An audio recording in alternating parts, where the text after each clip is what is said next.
बिस्मिल्लाहिर्रहमानिर्रहीम रब्बिश्रह ली सदरी वयस्सिर ली अमरी वहलुल उक़दतम मिन लिसानी यफ़क़हू क़ौली सदाक़ल्लाहुल अज़ीम। डियर व्यूअर्स, आज से एक सीरीज़ शुरू कर रहा हूँ। ये पीपीएससी एग्ज़ाम की प्रिपरेशन के हवाले से है।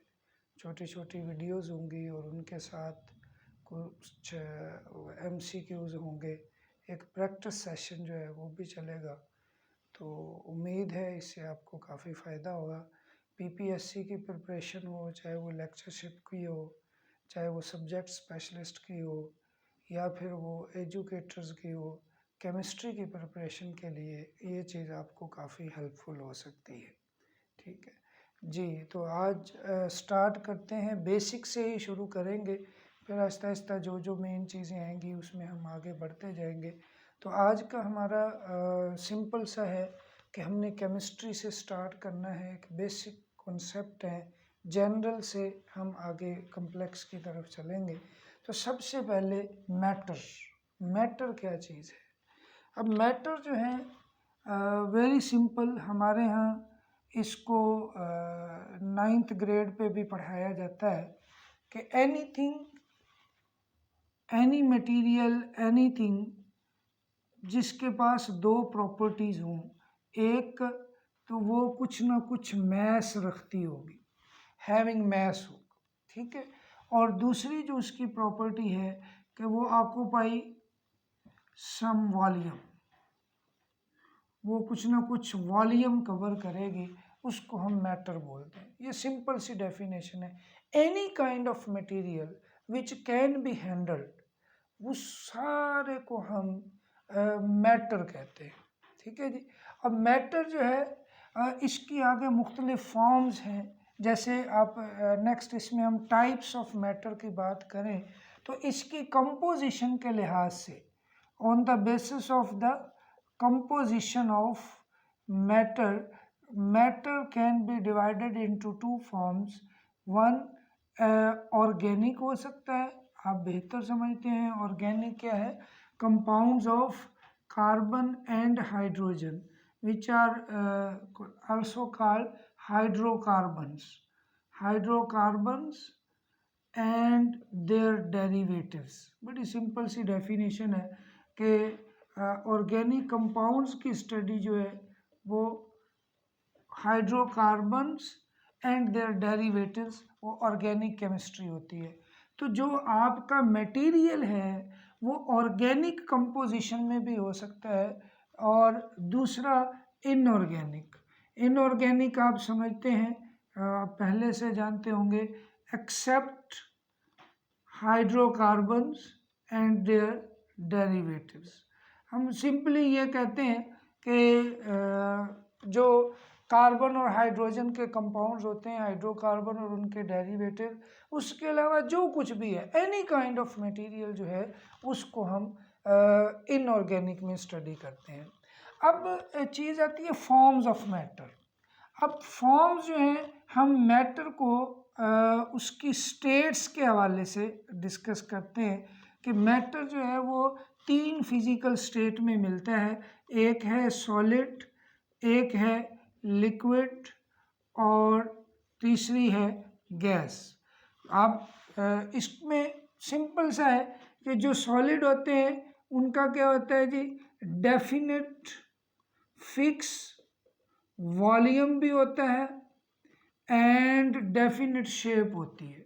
उनकी एक प्रॉपर शेप भी होगी, प्रॉपर वॉल्यूम भी होगा।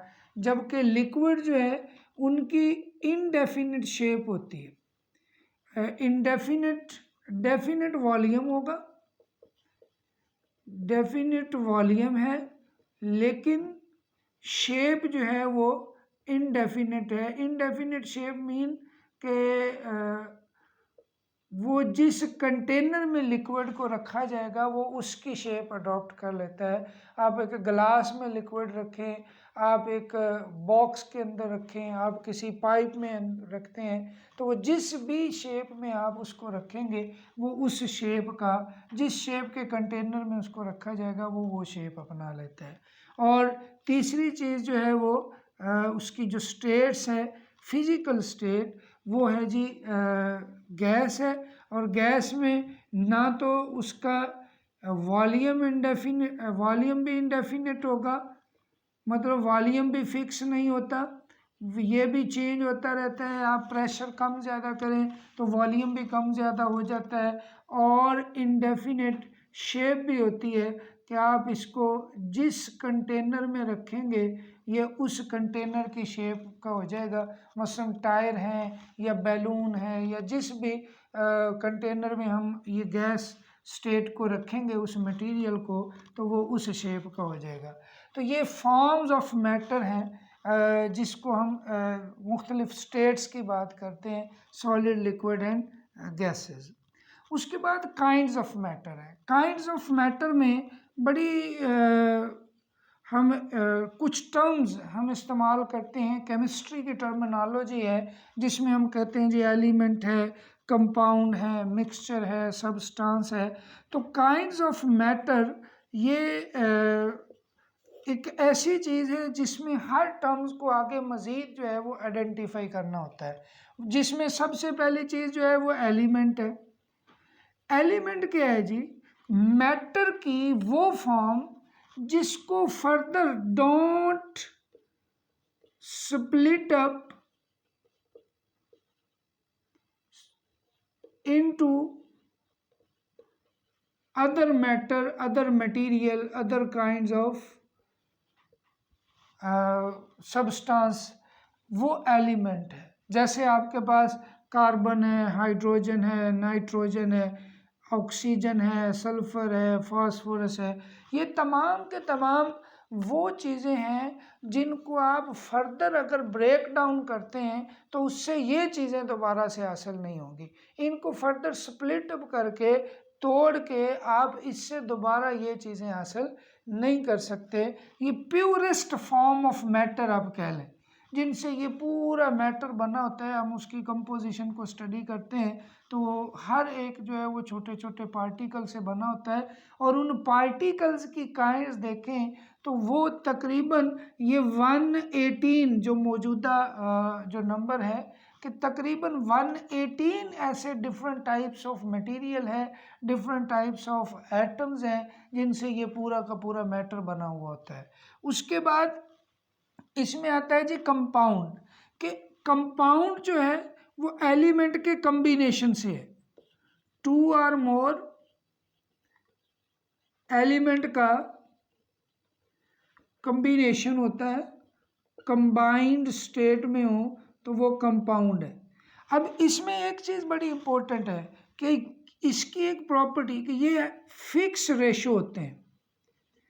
कंपाउंड के अंदर 2 या 2 से ज़्यादा एलिमेंट्स का इस तरह से मिलना होता है कि उनके दरमियान एक फिक्स रेशो होती है, और इसके बनने के बाद जब 2 एलिमेंट आपस में मिल जाएंगे तो they have lost their identity, और जो नई चीज़ बनेगी उसकी एक अपनी करेक्टरिस्टिक्स होगी, और नई चीज़ की प्रॉपर्टीज़ मेथड ऑफ फॉर्मेशन पे डिपेंड भी नहीं करती।